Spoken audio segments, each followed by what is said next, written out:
ಇವತ್ತು ನಾನು ನಿಮಗೆ ಹಳ್ಳಿ ಸ್ಟೈಲಲ್ಲಿ ಮಾಡೋವಂಥ ಒಂದು ಒಳ್ಳೆ ಸಾಂಬಾರ್ ರೆಸಿಪಿನ ಮಾಡಿ ತೋರಿಸ್ತಾ ಇದ್ದೀನಿ. ಹೀರೆಕಾಯಿ ಮಸ್ಕಾಯಿ ಅದು ಎಷ್ಟು ಚೆನ್ನಾಗಿರುತ್ತೆ ಅಂದರೆ ಮುದ್ದೆಗೆ, ಅನ್ನಕ್ಕೆ, ಚಪಾತಿಗೆ, ದೋಸೆಗೆ ಯಾವುದಕ್ಕಾದ್ರೂ ಬೆಸ್ಟ್ ಕಾಂಬಿನೇಷನ್.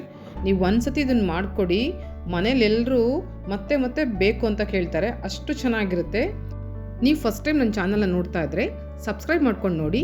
ಈ ವಿಡಿಯೋ ಇಷ್ಟ ಆದರೆ ಫ್ರೆಂಡ್ಸ್ ಆ್ಯಂಡ್ ಫ್ಯಾಮಿಲಿಗೂ ಶೇರ್ ಮಾಡಿ, ಹಾಗೆ ಲೈಕ್ ಮಾಡಿ, ಕಮೆಂಟ್ ಮಾಡಿ. Welcome to my channel. ನಾನು ರಮಾ. ಬನ್ನಿ ಹೇಗೆ ಮಾಡೋದು ಅಂತ ನೋಡ್ಕೊಂಡು ಬರೋಣ. ಈಗ ಮೊದಲಿಗೆ ನಾನು ಹೀರೆಕಾಯಿನ ಚೆನ್ನಾಗಿ ತೊಳೆದು ಅದ್ರದ್ದು ಮೇಲಿದ್ದು ಸಿಪ್ಪೆನ ನಾನು ಈ ಥರ ಕ್ಲೀನಾಗಿ ತೆಗಿತಾ ಇದ್ದೀನಿ.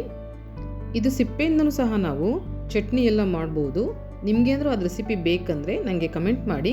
ಈ ಥರ ಸಿಪ್ಪೆಲ್ಲ ತೆಗ್ದಾದ್ಮೇಲೆ ನಾವು ಇದನ್ನು ಕ್ಲೀನಾಗಿ ಕಟ್ ಮಾಡಿಕೊಂಡು ಒಳಗಡೆ ವೈಟ್ ತಿರುಳಿರುತ್ತೆ ನೋಡಿ, ಅದನ್ನು ಸಪ್ರೇಟ್ ಮಾಡ್ಕೊಳ್ಳೋಣ. ತುಂಬ ಜಾಸ್ತಿ ತೆಗಿಯೋದು ಬೇಡ, ಸ್ವಲ್ಪ ಮೇಲ್ಮೇಲೆ ಮಾತ್ರ ಅದನ್ನು ವೈಟ್ ತಿರುಳನ್ನು ಸಪ್ರೇಟಾಗಿ ತೆಗೆದು ಮೀಡಿಯಮ್ ಸೈಜಲ್ಲಿ ಹಚ್ಕೊಳ್ಳೋಣ. ಯಾಕಂದರೆ ನಾವು ಕುಕ್ಕರಲ್ಲಿ ಬೇಯಿಸೋದ್ರಿಂದ ತುಂಬ ಸಣ್ಣಗೇನು ನಾವು ಹಚ್ಚೋದು ಬೇಡ. ನೆಕ್ಸ್ಟ್ ನಾನು ಕುಕ್ಕರಲ್ಲಿ 1 ಬೌಲಷ್ಟು ತೊಗರಿಬೇಳೆನ ಚೆನ್ನಾಗಿ ತೊಳೆದು ತೊಗೊಂಡಿದ್ದೀನಿ. ಇಲ್ಲಿ ನೀವು ಒಂದು ಇಡಿಯಷ್ಟು ಹೆಸರುಬೇಳೆ ಕೂಡ ಆ್ಯಡ್ ಮಾಡ್ಕೋಬೋದು, ಅದು ಕೂಡ ಚೆನ್ನಾಗಿರುತ್ತೆ. ಇದಕ್ಕೆ ನಾವು ಹಚ್ಚಿಟ್ಕೊಂಡಿದ್ದಂಥ ಹೀರೆಕಾಯಿನ ಈಗ ಸೇರಿಸೋಣ.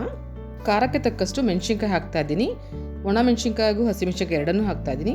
ಕೊತ್ತಂಬರಿ ಸೊಪ್ಪು, ಬೆಳ್ಳುಳ್ಳಿ, ಈರುಳ್ಳಿ, ಟೊಮೆಟೊ, ಸ್ವಲ್ಪ ಜೀರಿಗೆ ಹಾಗೂ ಸ್ವಲ್ಪ ಅರಿಶಿನ ಹಾಕ್ತಾ ಇದ್ದೀನಿ. ಇದನ್ನು ನಾವು 3 ವಿಷಲ್ ಕೂಗಿಸ್ಕೊಂಬಿಡೋಣ. ನೆಕ್ಸ್ಟ್ ಒಂದು ಮಸಾಲೆ ರುಬ್ಕೊಳ್ಳೋಣ. ನಾನಿಲ್ಲಿ 3 ಸ್ಪೂನು ತೆಂಗಿನಕಾಯಿ ತುರಿ ಹಾಗೂ 1 ಸ್ಪೂನ್ ಧನಿಯಾ ಪೌಡರ್ನ ಹಾಕಿ ಫೈನ್ ಪೇಸ್ಟ್ ಮಾಡ್ಕೊಳ್ತಾ ಇದ್ದೀನಿ. ಅಷ್ಟರಲ್ಲಿ ಲಾಸ್ಟ್ ವಿಡಿಯೋಲಿ ನಾನು ನಿಮ್ಗೊಂದು ಒಗಟನ್ನು ಕೇಳಿದೆ, ಸುತ್ತಮುತ್ತ ಬಿಳಿ ಗೋಡೆ, ಎತ್ತ ನೋಡಿದರೂ ಬಾಗಿಲಿಲ್ಲ, ಏನಿದು ಅಂತ. ಅದಕ್ಕೆ ಉತ್ತರ ಮೊಟ್ಟೆ. ಈಗ ನೋಡಿ 3 ವಿಷಲ್ ಕೂಗಿಸ್ಕೊಂಡ್ಮೇಲೆ ಬೇಳೆ ಹೀರೆಕಾಯಿ ಎಲ್ಲ ಕರೆಕ್ಟಾಗಿ ಬೆಂದಿದೆ. ಈಗ ಇದು ನಾವು ನೀರು ಸಪ್ರೇಟ್ ಮಾಡ್ಕೊಳ್ಳೋಣ. ನೆಕ್ಸ್ಟ್ ಇದನ್ನು ಮ್ಯಾಶ್ ಮಾಡ್ಕೊಳ್ಳೋಣ. ನೋಡಿ ಈ ಥರ ಬೇಳೆ ಮಸೋದು ಬರುತ್ತಲ್ಲ, ಅದರಲ್ಲಿ ಮಾಡಿ ಚೆನ್ನಾಗಿ ಮ್ಯಾಶ್ ಆಗುತ್ತೆ. ಈ ಥರ ಚೆನ್ನಾಗೆಲ್ಲ ಬೇಳೆ ಹೀರೆಕಾಯಿ ನಾವೇನೇನು ಹಾಕಿದ್ವಲ್ಲ ಅದೆಲ್ಲ ಚೆನ್ನಾಗಿ ಮ್ಯಾಶ್ ಆಗಬೇಕು. ಅಷ್ಟರಲ್ಲಿ ನಿಮಗೆ ಇವತ್ತಿನ ಒಗಟಿನ ಕೇಳಲ್ಲ, ಬಿಳಿ ಹುಡುಗನಿಗೆ ಕರಿ ಟೋಪಿ, ಏನಿದು? ಉತ್ತರ ಗೊತ್ತಾದರೆ ಕಮೆಂಟ್ ಮಾಡಿ. ನೋಡಿ ಈ ಥರ ಚೆನ್ನಾಗಿ ಮ್ಯಾಶ್ ಆಗಿದೆ. ಇದು ನೀವು ಮಿಕ್ಸಿಲಿ ಬೇಕಾದರೂ ಹಾಕ್ಕೋಬೋದು, ಆದರೆ ತುಂಬ ನುಣ್ಣಗೆ ಮಾಡ್ಕೋಬಾರ್ದು. ಈ ಥರ ಮ್ಯಾಶ್ ಆದಮೇಲೆ ಮುಂಚೆನೇ ಮಸಾಲೆ ರುಬ್ಕೊಂಡಿದ್ವಲ್ಲ, ಕಾಯಿ ಮತ್ತು ಧನಿಯಾ ಪೌಡರು, ಅದನ್ನು ಎರಡನ್ನೂ ನಾವು ಆ ಬೇಳೆ ನೀರು ಜೊತೆಲಿ ಮಿಕ್ಸ್ ಮಾಡ್ಕೊಳ್ಳೋಣ. ನೆಕ್ಸ್ಟ್ ನಾನು ಸ್ವಲ್ಪ ಎಣ್ಣೆ ಬಿಸಿ ಮಾಡ್ಕೊಳ್ತಾ ಇದ್ದೀನಿ. ಎಣ್ಣೆ ಬಿಸಿ ಆದಮೇಲೆ ಸ್ವಲ್ಪ ಸಾಸಿವೆ ಹಾಕ್ತಾ ಇದ್ದೀನಿ. ಸಾಸಿವೆ ಸಿಡಿದ್ಮೇಲೆ ಸ್ವಲ್ಪ ಬೆಳ್ಳುಳ್ಳಿ, ಒಂದು ಬ್ಯಾಡಗಿ ಮೆಣಸಿನ್ಕಾಯಿ ಹಾಗೂ ಸ್ವಲ್ಪ ಕರಿಬೇವನ್ನ ಹಾಕಿ ಬಾಡಿಸ್ಕೊಳ್ತಾ ಇದ್ದೀನಿ.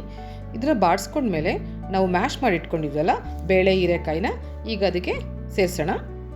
ಇದು ತುಂಬ ಚೆನ್ನಾಗಿರುತ್ತೆ ಮುದ್ದೆಗೆ, ಅನ್ನಕ್ಕೆ, ಚಪಾತಿಗೆ, ಯಾವುದಕ್ಕೆ ಬೇಕಾದರೂ ಇದು ಬೆಸ್ಟ್ ಕಾಂಬಿನೇಷನ್. ಈಗ ಇದಕ್ಕೆ ರುಚಿಗೆ ತಕ್ಕಷ್ಟು ಉಪ್ಪನ್ನು ಹಾಕ್ತಾ ಇದ್ದೀನಿ. ಇದನ್ನು ನಾವು ಒಂದು 5 ನಿಮಿಷ ಮೀಡಿಯಮ್ ಫ್ಲೇಮಲ್ಲಿ ಕುದಿಸ್ಕೊಂಡ್ರೆ ಸಾಕು. ರುಚಿಯಾದ ಹಳ್ಳಿ ಸ್ಟೈಲ್ ಹೀರೆಕಾಯಿ ಮಸ್ಕಾಯಿ ರೆಡಿ ಆಯಿತು. ನೋಡಿದ್ರಲ್ಲ ಎಷ್ಟು ಸಿಂಪಲ್ ಅಲ್ವಾ? ತುಂಬ ಚೆನ್ನಾಗಿರುತ್ತೆ. ನೀವೊಮ್ಮೆ ಟ್ರೈ ಮಾಡಿ. ಹೀಗೆ ಈಸಿ, ಸಿಂಪಲ್ ಆ್ಯಂಡ್ ಟೇಸ್ಟಿ ರೆಸಿಪಿಗಳಿಗೆ ರಮಾಸ್ ರುಚಿ ಚಾನಲ್ಗೆ ಸಬ್ಸ್ಕ್ರೈಬ್ ಆಗಿ. ಈ ವಿಡಿಯೋ ನಿಮ್ಗೆ ಇಷ್ಟ ಆಗಿದ್ರೆ ಲೈಕ್ ಮಾಡಿ, ಶೇರ್ ಮಾಡಿ, ಹಾಗೆ ಕಮೆಂಟ್ ಮಾಡಿ. ಇನ್ನೊಂದು ಇಂಟ್ರೆಸ್ಟಿಂಗ್ ಆಗಿರೋ ವಿಡಿಯೋಂದಿಗೆ ಮತ್ತೆ ನಿಮ್ಮನ್ನು ಭೇಟಿ ಆಗ್ತೀನಿ. ಕೊನೆಯದಾಗೊಂದು ಮಾತು, ಆಹಾರ ಸರಿ ಇದ್ದರೆ ಯಾವುದೇ ಔಷಧಿನೂ ಬೇಕಿಲ್ಲ, ಆಹಾರ ಸರಿ ಇಲ್ಲ ಅಂದರೆ ಯಾವುದೇ ಔಷಧಿನೂ ಕೆಲಸ ಮಾಡಲ್ಲ. ಸೊ ಚೆನ್ನಾಗಿ ತಿನ್ನಿ, ಖುಷಿಯಾಗಿರಿ. Thank you for watching.